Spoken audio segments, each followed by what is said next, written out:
Hey hi guys, Iron Man யாருக்கு தான் பிடிக்காது? கண்டிப்பா எல்லாரோட பிடிச்ச கேரக்டரா இருக்கும். நம்ம இன்னைக்கு எம்சியூல இருக்கக்கூடிய அயன்மேனோட அந்த ஸ்டோரி லைனை தான் பார்க்க போறோம். ஃபர்ஸ்ட் படம் அயன்மேன் 1ல இருந்து லாஸ்டா நடந்த எண்ட் கேம் வரைக்கும் அவர் எப்படி டிராவல் பண்ணிருக்காரு அப்படிங்கிற அந்த கதையை தான் பார்க்க போறோம். ரொம்ப சுயநலமா யாரை பத்தியுமே கவலைப்படாம ஒரு பிளே பாய் மில்லியனரா சுத்திட்டு இருந்த டோனி ஸ்டார்க் அவர் செய்யற தவறுகள் மூலியமாவும் அவருக்கு கிடைக்கிற அனுபவம் மூலியமாவும் கொஞ்சம் கொஞ்சமா அவரோட வாழ்க்கையை அவரே செதுக்கிறது மட்டும் இல்லாம அவர் உருவாக்குற கவசனாலையும் மனசாலையும் அயன்மேனா மாறுறாரு. என்னால முடிஞ்ச அளவு இந்த கதையை ஷார்ட் அண்ட் ஸ்வீட்டா சொல்ல ட்ரை பண்றேன். இப்போதைக்கு இந்த கதையை ஸ்டார்ட் பண்ணிடலாம். டோனி ஸ்டார்க்கோட அப்பா ஹாவர்ட் ஸ்டார்க். இவர் ஒரு inventor, scientist, business man, movie director, முக்கியமா ஸ்டார்க் இண்டஸ்ட்ரியோட சிஇஓ.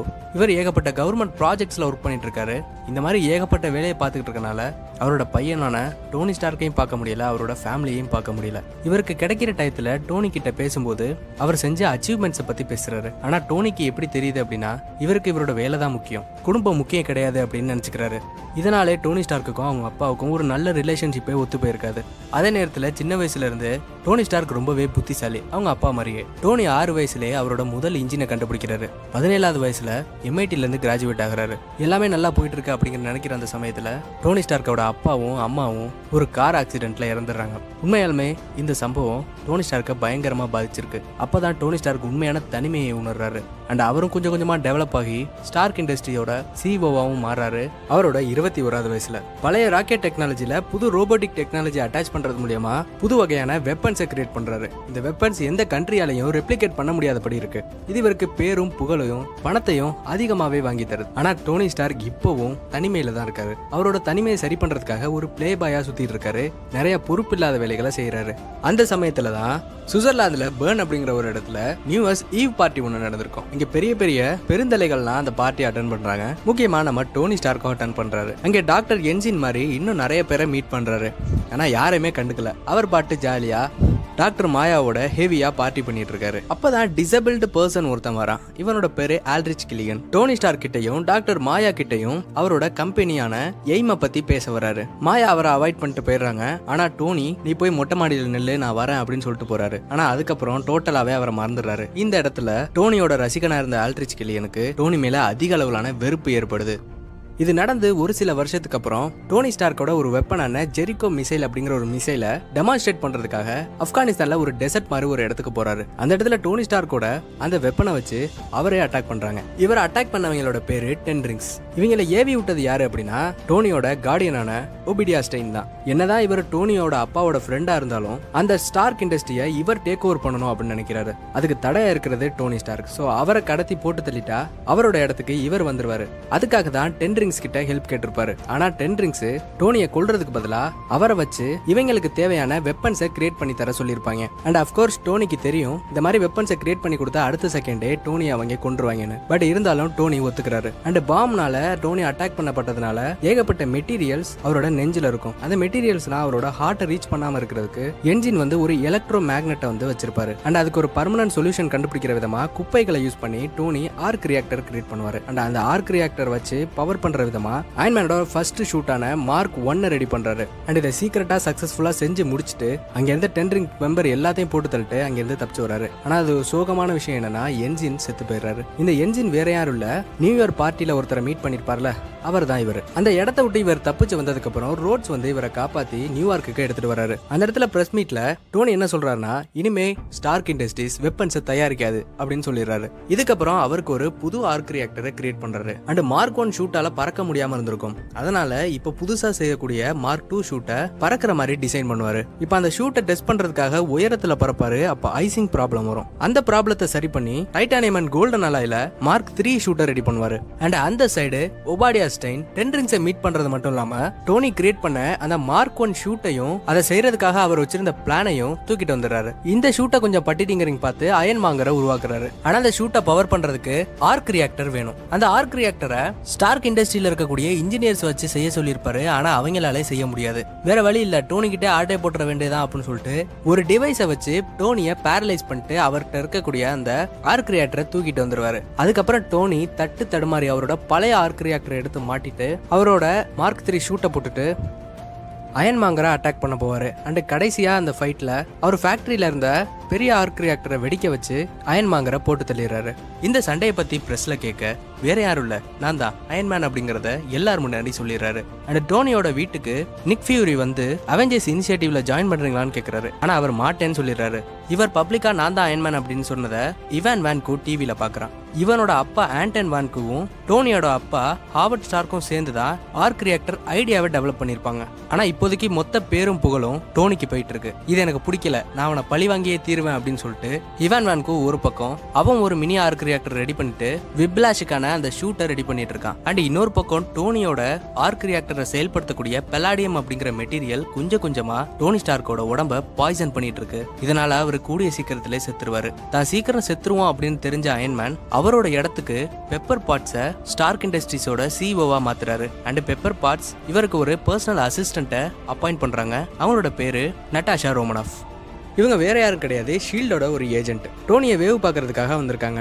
அண்ட் கவர்மெண்ட் வந்து டோனி ஸ்டார்க்கோட அந்த ஆர்மர்ஸ்லாம் ஆர்மிக்கு யூஸ் பண்ணலாம்னு சொல்லிட்டு டோனி கிட்ட கேட்கறாங்க. ஆனா டோனி இது 20 வருஷம் அட்வான்ஸ்டான டெக்னாலஜி, இதெல்லாம் யாருக்கும் கொடுக்க முடியாது அப்படின்னு சொல்லிடுறாரு. அண்ட் டோனி இந்த விஷயத்தை ரெஃப்யூஸ் பண்ணனால அந்த ப்ராஜெக்டை நான் எடுத்துக்கிறேன் அப்படின்னு சொல்லிட்டு ஜஸ்டின் ஹேமர் நிக்கிறான். இவனோட தலைமையில ஹேமர் இண்டஸ்ட்ரி அப்படின்னு சொல்லிட்டு ஒரு இண்டஸ்ட்ரியும் போயிட்டு இருக்கு. ஆனா இவன் என்ன செஞ்சாலும் டோனி ஸ்டார்க்கு ஈக்குவலான அந்த ஆர்மர்ஸை ரோபோட்ஸை கிரியேட் பண்ண முடியல. இவர் தான் கொஞ்சம் கொஞ்சமா செத்துக்கிட்டு இருக்காருன்னு சொல்லிட்டு இவருக்கு தெரியுதுல. சோ அதனால இவருக்கு என்னெல்லாம் தோணுதோ அது எல்லாத்தையும் செய்ய ஆரம்பிக்கிறாரு. அண்ட் மொனாக்கோல ஒரு ரேஸ் ட்ராக்ல ரேஸ் காரை வந்து ஓட்டிட்டு இருக்கும்போது நடுவுல இவான் வான்கூ விப்லாச்சோட அந்த ஷூட்டை போட்டுட்டு டோனியை அட்டாக் பண்றான். எப்படியோ அந்த இடத்துல டோனி தப்பிச்சு இவான் வான்கூவை அரெஸ்ட் பண்ண வச்சிருக்காங்க. ஆனா யாராலையும் கிரியேட் பண்ண முடியாது அப்படின்னு சொல்லிட்டு இருந்த அந்த ஆர்க் ரியாக்டரை இவான் வான்கூ கிரியேட் பண்ணிட்டான். இந்த விஷயத்தை தெரிஞ்சுக்கிட்ட ஜஸ்டின் ஹேமர் அவனை காப்பாத்துறது மட்டும் இல்லாம அவனை வச்சு இவனோட ஆர்மர்ஸை அயன்மேனுக்கு ஈக்குவலான அந்த ஆர்மர்ஸை கிரியேட் பண்ணும் அப்படின்னு சொல்லிட்டு நினைக்கிறான். ஆனா இவான் வான்கூ ஜஸ்டின் ஹேமரை ஏமாத்திட்டு அவனுக்கு தேவையான அந்த ரோபோட்ஸ் அண்ட் ட்ரோன்ஸை கிரியேட் பண்ணி அந்த விஷயத்தை வச்சு அயன்மேனை டிஃபீட் பண்ணும் அப்படின்னு நினைக்கிறாரு. அண்ட் இது ஒரு பக்கம் போயிட்டு இருக்க அண்ட் ரோடி வந்து டோனி கிட்ட நீ மட்டும் அயன்மேன் ஷூட்ஸை கவர்மெண்ட்டுக்கு கொடுக்கலனா ஆர்மி டேங்க்ஸ் எல்லாம் வந்து உன்னோட வீட்டு முன்னாடி நிற்கும் அப்படின்னு சொல்லிட்டு இருக்காரு. ஆனா அது எதை பத்தியுமே கவலைப்படாம டோனி அவரோட பர்த்டே பார்ட்டியை அயன்மேன் ஷூட்டை போட்டுட்டு ஹெவியா ட்ரிங்க்ஸ் பண்ணி என்ஜாய் பண்ணிட்டு இருக்காரு. ஆனா இது கொஞ்சம் கொஞ்சமா ஓவரா போயிடக்கூடாது அப்படிங்கிறதுக்காக ரோடி வந்து மார்க் 2 ஷூட்டை போட்டுட்டு வந்து அயன்மேனை தடுத்து நிப்பாட்ட முயற்சி பண்றாரு. அண்ட் நிக் ஃபியூரி வந்து டோனியை பாய்சன் பண்ணிக்கிட்டு இருக்க அந்த ஆர்க் ரியாக்டருக்கு ஒரு டெம்பரவரி சொல்யூஷன் கொடுக்கற விதமா ஒரு மெடிசனை கொடுக்குறாங்க. அண்ட் ஹாவர்ட் ஸ்டார்க்கோட ஒரு சில மெட்டீரியல்ஸையும் கொடுத்துட்டு போறாரு. இதை வச்சு டோனி ஸ்டார்க் அவருக்கான ஆர்க் ரியாக்டருக்கான புது எலமெண்ட்டை கண்டுபிடிக்கிறாரு. இது முன்னாடி இருந்த பெலாடியமோட ரொம்ப எஃபிஷியன்ட்டா வேலை செய்யறது மட்டும் இல்லாம இது இவரோட உயிருக்கு எந்த விதத்திலையும் பாதிப்பு ஏற்படுத்தல. அண்ட் ஆப்போசிட் சைட்ல ஜஸ்டின் ஹேமர் ரோடியோட அந்த மார்க் 2 ஷூட்டை இன்னும் வெப்பன்ஸ் ஆட் பண்ணி அப்கிரேட் பண்றது மட்டும் இல்லாம அண்ட் அவன் கிரியேட் பண்ண அந்த ரோபோட்ஸையும் ஒரு ஸ்டேஜ்ல ஷோ ஆஃப் பண்ணிக்கிட்டு இருக்கான். அண்ட் அந்த எல்லா ஷூட்ஸையும் இவான் வான்கூ ஹேக் பண்ணி அங்க இருக்க எல்லாரையும் அட்டாக் பண்றான். அண்ட் ட்ரோன்ஸ் ரோபோட்ஸ் எல்லாத்தையும் யூஸ் பண்ணி அயன்மேனை கொல்ல வரும்போது கடைசியா அயன்மேனும் ரோடியும் சேர்ந்து இவான் வான்கூவை போட்டு தள்ளிடுறாங்க. தன்னோட உயிரை காப்பாத்தின ஷீல்டுக்கு தான் ஏதாவது செய்யணும் அப்படின்னு சொல்லிட்டு ஷீல்டோட அவெஞ்சர்ஸ் இனிஷியேட்டிவ்ல டோனி சைன் பண்ணலான்னு வரும்போது இப்போதைக்கு நீ கன்சல்டண்டா மட்டும் இரு அப்படின்னு சொல்லிடுறாரு நிக் ஃபியூரி. அண்ட் அவெஞ்சர்ஸ் இனிஷியேட்டிவ்ல ஒவ்வொரு சூப்பர் ஹீரோஸா சேர்த்துக்கிட்டு இருக்க அந்த சமயத்துல இப்போதைக்கு இது தேவையில்லை அப்படின்னு சொல்லிட்டு வேர்ல்டு செக்யூரிட்டி கவுன்சில் இந்த இனிஷியேட்டிவை மூட சொல்லுது. அந்த சமயத்துல தான் லோக்கி தானோஸோட பேச்சை கேட்டுட்டு எர்த்ல இருந்து அந்த டெசராக்டை எடுக்கிறது மட்டும் இல்லாம மொத்த எர்த்தையும் க்ளோஸ் பண்றதுக்காக வராரு. அண்ட் அவரோட செப்டாரோட பவரை வச்சு எரிக் சால்வினை மைண்ட் கண்ட்ரோல் பண்றது மட்டும் இல்லாம ஸ்டார்க் டவரோட பவரை யூஸ் பண்ணி அது மூலியமா டெசராக்டை வச்சு ஒரு போர்ட்டலை கிரியேட் பண்ணி அதுல இருந்து சிட்டாரி ஆர்மியை எர்த்துக்கு வர வச்சு மொத்த எர்த்தையும் க்ளோஸ் பண்றதுக்கு பிளான் பண்ணிட்டு இருக்காரு. இதை தடுக்கிறதுக்காக ஷீல்டு வந்து ஒரு நியூக் அதாவது ஒரு மிசைல வந்து நியூயார்க் சிட்டி மேல எய்ம் பண்ணி விடுறாங்க. இது மொத்த நியூயார்க் சிட்டியும் க்ளோஸ் பண்ணிரும், நிறைய பேர் இறந்து போயிருவாங்க. அதனால அயன்மேன் இதை அந்த போர்ட்டல் மூலியமா சிட்டாரி ஆர்மியோட ஷிப் மேல மோத வச்சு மொத்த சிட்டாரி ஆர்மியை க்ளோஸ் பண்ணிடுறாரு. ஆனா இந்த சமயத்துல ஆல்மோஸ்ட் அயன்மேன் செத்துருப்பாரு. அண்ட் எல்லா அவெஞ்சர்ஸும் சேர்ந்து லோக்கியை டிஃபீட் பண்றது மட்டும் இல்லாம திரும்ப அஸ்கார்டுக்கே அவனை அனுப்பிச்சு வச்சிடறாங்க. அண்ட் அந்த மிசைலை எடுத்துட்டு ஸ்பேஸ்க்கு போனார்ல, அப்பயே டோனிக்கு இந்த ஸ்பேஸை பத்தின பயமும் ஏலியன்ஸ் அண்ட் எர்த்துக்கு வரப்போற ஆபத்தை நினைச்சு அதிகமா பயப்படுறாரு. இதனால அவருக்கு தூக்கம் கூட வரமாட்டேங்குது. பேனிக் அட்டாக், ஆங்ஸைட்டின்னு சொல்லிட்டு ஏகப்பட்ட விஷயத்தினால பாதிக்கப்படுறாரு. அண்ட் இதை யூஸ்ஃபுல்லா மாத்துற விதமா ஒவ்வொரு புது அயன்மேன் ஆர்மர்ஸையும் கிரியேட் பண்ணிட்டு இருக்காரு. இப்ப அவர் அப்கிரேட் பண்ண அந்த ஆர்மர் பார்ட்ஸா பிரிஞ்சு இவர் எங்க இருந்தாலும் இவர்கிட்ட வந்துடும். அந்த நேரத்துல தான் எப்படி நடக்குதுன்னே தெரியாம ஏகப்பட்ட டெரரிஸ்ட் அட்டாக்லாம் நடந்துட்டு இருக்கு. அதுக்கெல்லாம் காரணம் நான் தான் அப்படின்னு சொல்லி பிரசிடென்ட்டுக்கு மேண்டரிங் அப்படிங்கிற ஒருத்தவன் வீடியோ போடுறான். முடிஞ்சா என்ன தொட்டு பாடுறா, புடிச்சு பாடுறா அப்படின்னு சொல்லிட்டு அந்த வீடியோல சொல்லியிருக்கான். ஆனா உண்மையாலுமே மேண்டரிங் அப்படிங்கிறவன் ஒரு டம்மி பீஸ். அந்த டெரரிஸ்ட் அட்டாக்னு சொல்லிட்டு நடக்கிற எல்லா விஷயத்துக்கு பின்னாடி இருக்கிறதும் ஆல்ட்ரிச் கில்லியன் கில்லியன் தான். ஒரு சில வருஷத்துக்கு முன்னாடி நியூ இயர்ஸ் ஈவ் பார்ட்டி அப்படின்னு ஒரு பார்ட்டி நடந்திருக்கும். அங்கே டாக்டர் மாயா டோனி கிட்ட அவங்களோட எக்ஸ்ட்ரீமிஸ்ட் ப்ராஜெக்ட பத்தி பேசியிருப்பாங்க அண்ட் அதுக்கான ஹெல்ப்பையும் கேட்டிருப்பாங்க. இந்த எக்ஸ்ட்ரீமிஸ்ட் வைரஸ் என்ன பண்ணும் அப்படின்னா உங்க உடம்புல ஏற்படுற காயங்களை சீக்கிரமா சரி செய்யும் அண்ட் உங்களோட பாடி பார்ட்ஸ் டேமேஜ் ஆச்சுன்னா அதையும் சீக்கிரமா சரி பண்ணிரும். ஆனா அது ஒர்க்கிங் மாடல்ல இது வரைக்கும் கொண்டு வரல. ஒரு பிளான்ட்ல தான் டெஸ்ட் பண்ணிருக்காங்க. அந்த பிளான்ட்டும் வெடிச்சு சிதறிடுது. டோனி இந்த ஒரு வைரஸ்க்கான ஃபார்முலாவை கொஞ்சம் ஸ்டெபிலைஸ் பண்ணி கொடுக்குறாரு. ஆனா மாயாவோட சேர்ந்து அந்த ப்ராஜெக்ட்ல ஒர்க் பண்றதுக்கு டோனி முடியாதுன்னு சொல்லியிருப்பாரு. அதனால மாயா ஆல்ட்ரிச் கில்லியன்ட்ட ஹெல்ப் கேட்பாங்க. அவரும் மாயாவும் அந்த எக்ஸ்ட்ரீமிஸ்ட் வைரஸ்க்கான அந்த ஃபார்முலாவை ஸ்டெபிலைஸ் பண்றது மட்டும் இல்லாம ஓரளவு முன்னாடி இருந்ததை விட எஃபிஷியன்ட்டா மாத்திடுறாங்க. இதை வச்சு தன்னோட அந்த கால் டிசபிள்டா இருந்திருக்கும், அதையும் ஆல்ட்ரிச் கில்லியன் சரி பண்ணிருப்பாரு. அண்ட் இதை இன்னுமே டெவலப் பண்றது மட்டும் இல்லாம அவருக்கான எக்ஸ்ட்ரீமிஸ்ட் ஆர்மிஸை ரெடி பண்ணிட்டு இருப்பாரு. ஆனா ஹியூமன் மேல இன்ஜெக்ட் பண்ற இந்த வைரஸ் அப்படிங்கிறது எல்லாராலையும் தாங்க முடியாது. ஒரு சில பேர் ஓவர் ஹீட்டிங்கால வெடிச்சு சிதறிடுவாங்க. இந்த மாதிரி வெடிச்சு சிதறவங்க தான் அங்கே இங்க டெரரிஸ்ட் அட்டாக் அப்படின்னு சொல்லிட்டு எல்லாராலும் பார்க்கப்படுது. தான் செஞ்சுக்கிட்டு இருக்க இந்த ஒரு ப்ராஜெக்ட் வெளியே தெரிஞ்சிடக்கூடாது அப்படிங்கிறதுக்காக மேண்டரின் அப்படின்னு ஒரு பேர்ல ஒரு பிச்சைக்காரனை காசு கொடுத்து நடிக்க வச்சிருப்பாரு. அண்ட் நடந்த எல்லா பிளாம் பிளாஸ்டுக்கும் அவர் தான் காரணம் அப்படிங்கிற மாதிரியும் உலகத்தை நம்ப வச்சிருப்பாரு. இதெல்லாம் நடந்துகிட்டு இருக்கும்போது ஆல்ட்ரிச் கில்லியன் திரும்பவும் ஸ்டார்க் இண்டஸ்ட்ரியோட தான் செய்யற ப்ராஜெக்ட பத்தி பேச வராரு. ஆனா ஹாப்பிக்கு டவுட் வருது. முன்னாடி இருந்தவனுக்கும் இப்ப இருக்கிறவனுக்கும் நிறைய வித்தியாசம் இருக்கேன்னு சொல்லிட்டு கில்லியனோட ஒரு ஆளை ஃபாலோ பண்ணிட்டு போயிருப்பாரு. அப்ப எஸ்ட்ரீமிஸா இருந்த ஒருத்தன் வெடிச்சு சிதறிறான். அதனால ஹாப்பிக்கு பயங்கரமா அடிபட்டுருது. ஆனா டோனி இதை டெரரிஸ்ட் அட்டாக்னு நினைச்சு முடிஞ்சா ஏன் வீட்டுல கை வைங்கடா அப்படின்னு சொல்லிட்டு அட்ரஸை கொடுத்துட்டு போறாரு கோவத்துல. அவர் சொன்ன மாதிரியே அவர் வீட்டை அடிச்சு நொறுக்கிறாங்க. அப்பதான் கில்லியனை பத்தி வான் பண்றதுக்காக மாயா அந்த இடத்துக்கு வந்திருப்பாங்க. அண்ட் அங்க நடந்த அட்டாக்ல டோனி தண்ணியில மூழ்கி இருப்பாரு. அண்ட் ஜார்விஸ் அவரை காப்பாத்தி ஏதோ ஒரு ஊர்ல அவரை எடுத்துக்கொண்டு போய் போடுது. அந்த ஊர்ல இருந்த ஒரு சின்ன பையனோட வீட்டுல டோனி ஸ்டார்க்கோட அவரோட ஆர்மரை சார்ஜ் போட்டுட்டு கடைக்கு போய் ஒரு சின்ன சின்ன பொருட்களை வாங்கிட்டு வந்து அது மூலியமா சின்ன சின்ன வெப்பன்ஸை உருவாக்கி மேண்டரினை அட்டாக் பண்ண போறாரு. ஆனா மேண்டரின் ஒரு டுபாக்குரு அண்ட் இது எல்லா வேலைக்கு பின்னாடி இருக்கிறதும் கில்லியன் தான் அப்படிங்கறது அவருக்கு தெரிய வருது. ஆனா டோனி, ரோடி, மாயா, பெப்பர் பாட்ஸ்ன்னு சொல்லிட்டு எல்லாரையும் கில்லியன் இவனோட இடத்துக்கு கூட்டிட்டு வந்துடுறான். பெப்பர் பாட்ஸ் மேல அந்த வைரஸை போடுறது மட்டும் இல்லாம ரோடியோட அயன் பேட்ரின் ஷூட்ல ரோடிக்கு பதிலா அவனோட ஆள் அனுப்பிச்சு பிளைட்ல போயிட்டு இருக்கக்கூடிய பிரசிடென்ட்டை கடத்திட்டு வர சொல்லுவான். அண்ட் மாயாவையும் போட்டு தள்ளிடுவான். அண்ட் அந்த நேரத்துல டோனியோட ஷூட் சார்ஜ் ஆகி திரும்ப வந்துருது. அதை வச்சு பிரசிடென்ட்டை காப்பாத்தலாம் அப்படின்னு சொல்லிட்டு போயிருப்பாரு. ஆனா முடிஞ்சிருக்காது. இதெல்லாம் கில்லியன் எதுக்கு செய்யறான் அப்படின்னா மேண்டரின் பேர்ல பிரசிடென்ட்டை போட்டு தள்ளிட்டா வைஸ் பிரசிடென்ட்டா இருக்கிற இவனோட ஆளு பிரசிடென்ட்டா மாறிடுவாரு. அப்ப இவர் சொல்றதை தான் பிரசிடென்ட் கேட்பாரு.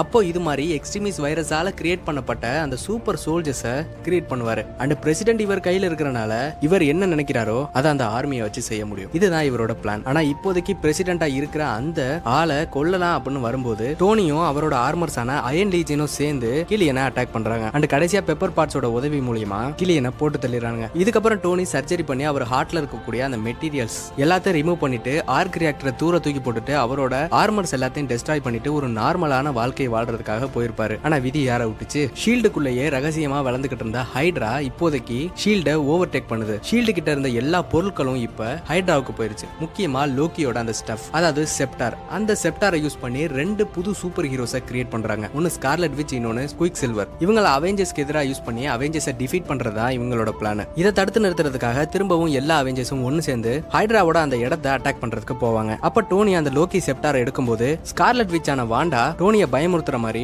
இந்த உலகம் அழிஞ்சு போற மாதிரி நிறைய விஷுவல்ஸை காட்டுறாங்க. இதை பார்த்து டோனியும் பயந்து போறாரு. இந்த உலகம் எப்ப வேணாலும் அழிஞ்சு போற மாதிரி தான் எல்லா ஆபத்துகளும் இருக்கு. அதை எப்படியாவது டோனி பாதுகாக்கணும்னு நினைக்கிறாரு. ஆல்ரெடி இவர்கிட்ட ஜார்விஸ் அப்படின்னு ஒரு ஆர்டிபிஷியல் இன்டெலிஜென்ட் இருக்கும். இதுதான் அயன் லீஜனையும் பாத்துக்குது. இவரோட நிறைய பிசினஸையும் ரன் பண்ணிட்டு இருக்கு. இன்னுமே இதால நிறைய விஷயங்களை செய்ய முடியும். ஆனா இது டோனியோட அந்த கமாண்டுக்கு ஏத்தபடிதான் எல்லா வேலைகளையும் செஞ்சுக்கிட்டு இருக்கோம். டோனியோட அந்த கமாண்ட் இல்லாம இதால தானா இயங்க முடியாது. சோ தானா இயங்குற மாதிரி ஒரு ஆர்டிபிஷியல் இன்டெலிஜென்ட்டை லோக்கியோட அந்த செப்டார் கண்டுபிடிச்சார்ல, அதுல இருக்க ஒரு ஜெம் மூலியமா, அதாவது மைண்ட் சோல் மூலியமா புது ஏஐ கிரியேட் பண்றாரு. இதோட பேரு அல்ட்ரான். ப்ரூஸ் பேனரோட ஹெல்ப்போட இதை கிரியேட் பண்ணி முடிக்கிறாரு. இது எப்படி கோட் பண்ணிருப்பாங்க அப்படின்னா, உலகத்துக்கு என்ன ஆபத்து இருந்தாலும் அதை காப்பாற்றணும். ஆனா அல்ட்ரான் என்ன நினைக்கிறதுனா, இப்போ உலகத்துக்கு ஆபத்தா இருக்கிறது மனுஷங்க தான். அவங்களை அழிச்சிட்டா உலகம் நல்லா இருக்கும்னு நினைச்சிட்டு இந்த உலகத்தை அழிக்கிறதுக்கு மிகப்பெரிய ஒரு திட்டம் போடுது. ஒரு ஆர்டிபிஷியல் மீட்ராய்டை கிரியேட் பண்ணி அதை சொக்கோவியல போடுறது மூலியமா மொத்த மக்களையும் அழிக்கலாம் அப்படின்னு நினைக்குது. இந்த விஷயத்தை அவெஞ்சர்ஸ் எல்லாம் ஒன்னு சேர்ந்து தடுத்து நிறுத்திடுறாங்க. ஆனா இது மூலியமா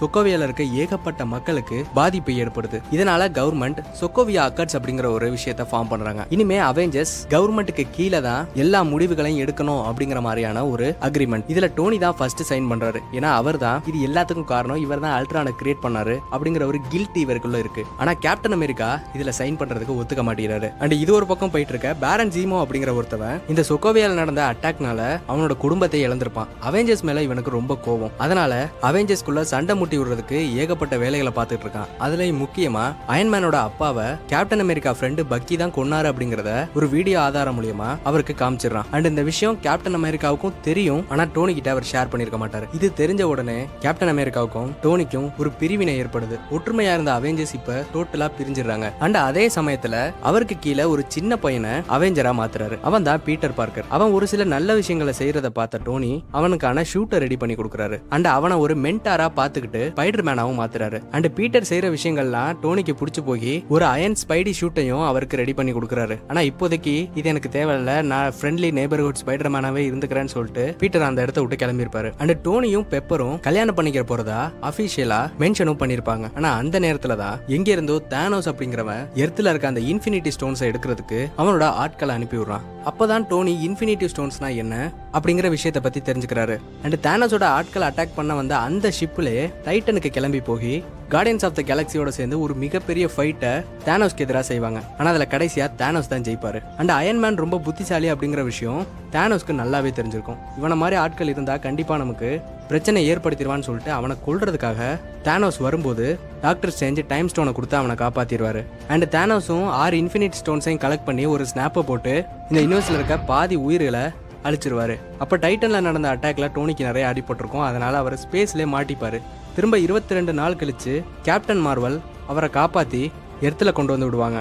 இனிமே எதுவும் வேணா, இப்ப என் ஃபேமிலியை மட்டும் பாத்துக்கிட்டா போதும் அப்படின்னு சொல்லிட்டு ஒரு சாதாரண வாழ்க்கைக்கு டோனி கன்வெர்ட் ஆயிருப்பாரு. அப்பதான் ஆண்ட்மேன் குவாண்டம் ரிலம்குள்ள இருந்து வரது மட்டும் இல்லாம குவாண்டம் மெக்கானிக்ஸை பயன்படுத்தி டைம் டிராவலை எக்ஸிக்யூட் பண்ண முடியும் அப்படிங்கிற ஒரு விஷயத்தையும் சொல்றாரு.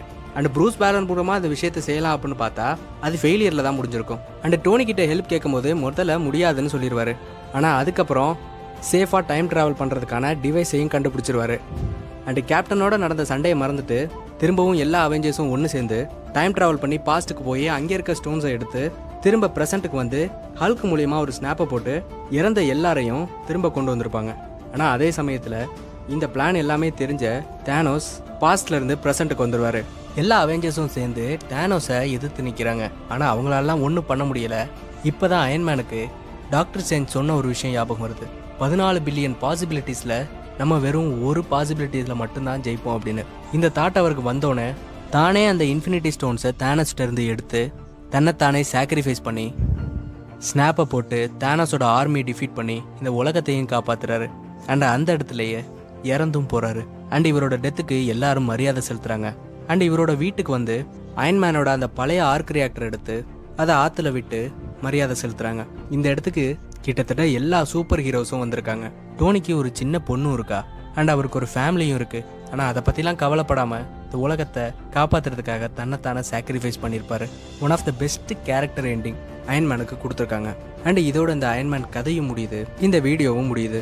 என்னோட எக்ஸ்பிளனேஷன் எப்படி இருந்துச்சு, நல்லா இருந்துச்சா இல்லையா அப்படிங்கிற உங்களோட தாட்ஸை கமெண்ட்ல சொல்லுங்க. அண்ட் நம்ம சேனலோட கண்டென்ட் உங்களுக்கு பிடிச்சிருந்துச்சுன்னா நம்ம சேனலை சப்ஸ்கிரைப் பண்ணிக்கோங்க. கூடவே லைக் ஷேரும் பண்ணிடுங்க. இது போல நல்ல வீடியோட அடுத்த வீடியோவில் உங்களை சந்திக்கிறேன். அது வரைக்கும் பாய்.